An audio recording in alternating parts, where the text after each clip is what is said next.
Nigeria, unique, fascinating, a country of multiple tribes, cultures, religions, and expressions. A country full of promise. On January 1st, 2014, Nigeria will mark 100 years since the amalgamation of the North and the South to form one country. How did this melting pot of diverse people, language and culture become one nation? How did this vast territory with artificial borders become one country? Evidence of civilization traces back as far as the 8,000-year-old Dufuna Kano, with the most sophisticated design of its time, discovered in present-day Borno State. Similarly, the terracotta art of the Nok people reveal an advanced culture thriving in the area now called Kaduna State. Before the Europeans ever set foot on West African soil, the territory that makes up present-day Nigeria was dominated by independent empire and city-states. From the Great Khan Borno Empire, which expanded through long-distance trade and military technology, to the Igbo-Kwu civilization, the first bronze casters in Africa, who sourced materials from as far away as Egypt. From the 1,000-year-old Benin Empire, with its infrastructure and far-reaching diplomatic links, to the formidable military and administrative machine of the vast Oyo Empire and the power of the great Sokoto Caliphate in the 19th century under the legendary Sheikh Usman Dan Fodio. These pre-colonial states were highly organized societies with evolved administrative systems, courts, diplomatic functions, educational centers, and successful methods of commerce and agriculture. Rulers expanded their economies through trade and sometimes expanded their trade through war. Amina, the warrior queen, through her military conquest, made Zazzau, now Zaria, the center of the North-South Saharan and East-West Sudan trade in the 16th century. Amina was also the originator of the earthen walls that fortified Zaria and other cities that she conquered, such as Kano. Trade networks stretch as far as Europe and the Middle East, and by the time the Portuguese landed on the coast of Benin in the late 15th century, West Africans had been trading with foreign nations for 400 years. The Portuguese explorers were soon followed by the British, French, and Dutch. First, they came for our pepper, palm oil, groundnuts, cocoa, cloth, beads, and ivory. Then, they came for our people. 25 million men, women, and children seized and shipped to work as slaves in the cotton fields of the Americas, the deserts of Arabia, the farms and factories of Europe, and the plantations of the West Indies. Free Africans also became part of European society, most famously, Olaudah Equiano, the first African to write a novel, his celebrated autobiography published in 1789. Taken as a slave from Igbo land, Equiano eventually bought his freedom, worked all over the world, and married an English lady. There was also ex-sailor Captain James Labulo Davis, a London-based Yoruba millionaire who arrived with 16 gold carriages for his wedding in 1861 to Sarah Forbes Bonita, the adopted African goddaughter of Queen Victoria. After the legal abolition of the slave trade in 1807, the British used a combination of religion, commerce, and politics to secure trading advantages for British companies. When the indigenous rulers proved uncooperative, British diplomacy often gave way to British gunboats. This was seen when a British naval force entered Lagos Bay in December 1861, deposed the king and installed a more pliable ruler, and eventually annexed Lagos as the first crown colony in Nigeria, now governed directly from Britain. However, the path to British rule did not always run smooth. Nigerians from north to south, east to west, fought valiantly to preserve their freedom. We salute heroes like the former slave from Amigbo, the most prosperous city-state in the Delta region. His name was Jaja, King of Opobo. He received a Sword of Honor in 1875 from Queen Victoria after Opobo soldiers helped the British in the Gold Coast. But when British exclusionist policies began to threaten the livelihood of local traders, Jaja's vigorous opposition became a deep thorn in the flesh of imperial ambitions. Afraid of the influential king, the British lured Jaja onto a ship and gave him an ultimatum: surrender himself or face the bombardment of Opobo by naval forces. He was deported to the West Indies, never to see his beloved Opobo again. We salute the indomitable chief Nana Olomu, who valiantly protected the economic and political independence of the Shekiri Kingdom for more than 10 years, until 1894, when he too was forcibly deported for being a threat to colonial interests.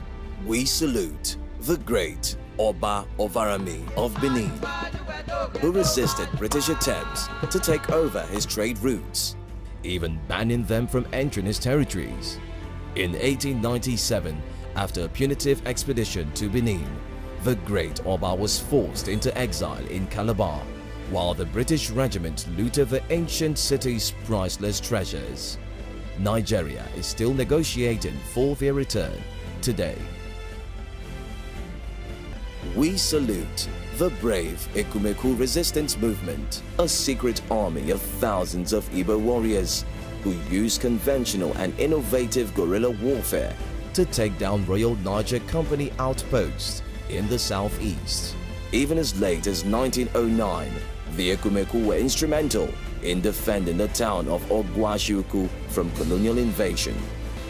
We salute the courageous Sultan Muhammadu Attahiru I, who after the sacking of Sokoto Caliphate continued to fight British invasion, leading his warriors on horseback against their cannons until he died in battle at Brumi in 1903. The Treaty of Berlin of 1884 had divided approximately 10,000 African states into 52 countries, shared amongst the European powers. Britain expanded its interest through the powerful trade conglomerate, the Royal Niger Company, formerly United Africa Company UAC, headed by Sir George Topman Goldie, a man so instrumental that at a time the British considered naming the country Goldesia in his honor. The British were desperate to control trade routes because in the 19th century, the volume and economic value of agricultural export by independent Nigerian states was much greater than that of Britain. Using military might and reneging on trade agreements at every turn, the Royal Niger Company seized control of the Delta region, took over key western states like Ijebu and Abeokuta, and spread north, where technocrat and army officer Frederick Lugard transformed the RNC's commercial influence into British political control. Continuing the British policy of indirect rule, Lugard disposed uncooperative rulers and installed new emirs and leaders in their place. Some went on to do great things. Sarki Katsina Muhammad Diko, installed by the British in 1901, set up new administrative structures, promoted commerce and education, founding Katsina, later Barewa College, and the first school for girls, and was also the first northern emir to go on the Hajj and to fly in a plane.